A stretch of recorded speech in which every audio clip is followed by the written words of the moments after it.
আওয়ামী লীগ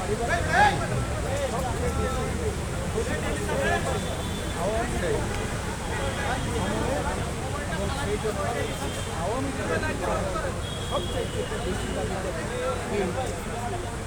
এই বিচার প্রক্রিয়া কোনোভাবে অসম্পূর্ণ থাকলে সরকারের দায়িত্বে যখন যাবে তখন বিচারের আওতায় এনে তা বিচার বিভাগের মাধ্যমে স্বাধীন বিচার বিভাগের মাধ্যমে পরিপূর্ণভাবে সম্পন্ন করতে নির্বাচন সংস্কার কার্যক্রম অবিলম্বে সম্পন্ন করে ডিসেম্বরের মধ্যে জাতীয় সংসদ নির্বাচন অনুষ্ঠানের জন্য দ্রুত একটি রোডম্যাপ প্রদানের দাবি আমরা জানিয়েছি। এই ঢাকায় না পড়ায় বাংলাদেশের মানুষ বিশ্বাস করে যে অন্তর্বর্তীকালীন সরকারের মূল দায়িত্ব হচ্ছে একটি সুষ্ঠু নিরপেক্ষ নির্বাচনের মাধ্যমে বাংলাদেশকে গণতন্ত্রের উত্তরণের প্রক্রিয়া দ্রুত সম্পন্ন করা হবে। যে কোনো উচিলায় নির্বাচন যত বিলম্ব করা হবে আমরা মনে করি জাতির কাছে আবার স্বৈরাচার পুনরায় ফিরে আসা এর দায় দায়িত্ব বর্তমান সরকার ও তাদের সাথে সংশ্লিষ্টদের উপরে বর্তাব। সম্প্রতি নানা ধরনের অভিযোগ আছে, সেই প্রেক্ষিতে আমরা বিএনপির পক্ষ থেকে বলেছি বিএনপি তখনই উপদেষ্টা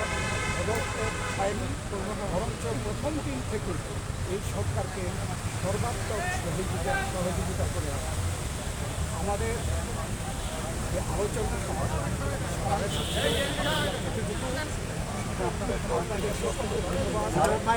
আপনারা সরকারের তরফ থেকে কোনো সুনির্দিষ্ট রোডম্যাপের আশ্বাস পেয়েছেন কিনা? আপনারা যে দাবি জানিয়েছেন ওনারা কি বলেছেন সেটা পরে আমাদের যে আলোচনার মধ্যে বিচার এবং নির্বাচন আমরা বলেছি একটার সাথে আরেকটা সংস্কার চলমান বিষয়, এটা চলতে থাকে। আমরা আশা করেছি এই সরকার সকলের সাথে ঐক্যমতের ভিত্তিতে যে সংস্কার প্রস্তাব দেবে সেটা চলমান থাকে এবং আমরা যদি ভবিষ্যতে জনগণ আমাদেরকে ক্ষমতায় বসায় আমরা সেই সংস্কার চলমানভাবে আমরা সরকার বাস্তবায়ন আর মামলাগুলির ব্যাপারে আমাদের জাতীয়তাবাদী দলের আমাদের দেশনেত্রী বেগম খালেদা জিয়া ভারপ্রাপ্ত চেয়ারম্যান তারেক রহমান থেকে শুরু করে আমরা এবং সেই তৃণমূল পর্যন্ত আমাদের নেতাকর্মীরা সবচেয়ে বেশি আমরা এই বেশি সরকারের কর্তা ব্যক্তিদের তাদের বিচার অতএব আমরা তো বিচারের পক্ষে, তবে বিচার ব্যবস্থা যে স্বাধীন চাই আমরা স্বাধীন বিচার ব্যবস্থা, এই বিচার সম্পন্ন এটাও কোনো ঠিক করে দেওয়া সম্ভব এবং আমরা বলেছি যে যেগুলি সম্পন্ন না হবে সেগুলি যদি বিএনপি ক্ষমতায় যায় তাহলে বিচারের আওতায় এনে স্বাধীন বিচার ব্যবস্থার মাধ্যমে এই বিচার সম্পন্ন। তার মানে আপনারা আজকেও কোনো আশ্বাস পান নাই সুনির্দিষ্ট রোডম্যাপে? স্পেসিফিক কোনো রকমের এরকম কথা হয় নাই, উনি স্পেসিফিক জানান নাই। আমরা আমাদের দাবি জানিয়েছি, হয়তো বা ওনারা ওনার প্রেসের মাধ্যমে জানাবেন। আজকের আলোচনা আপনারা সন্তুষ্ট কিনা? এখনো প্রতিক্রিয়া জানানোর দরকার না, ওনারা প্রেস সেকশন কি বলে তারপরে আমরা প্রতিক্রিয়া যতটুকু হয়েছে আপনারা আগে কথা বলতে পারি। প্রধান উপদেষ্টার পদত্যাগ এখন আমি একটু বলি, মূলত সংস্কার এবং বিচার নির্বাচন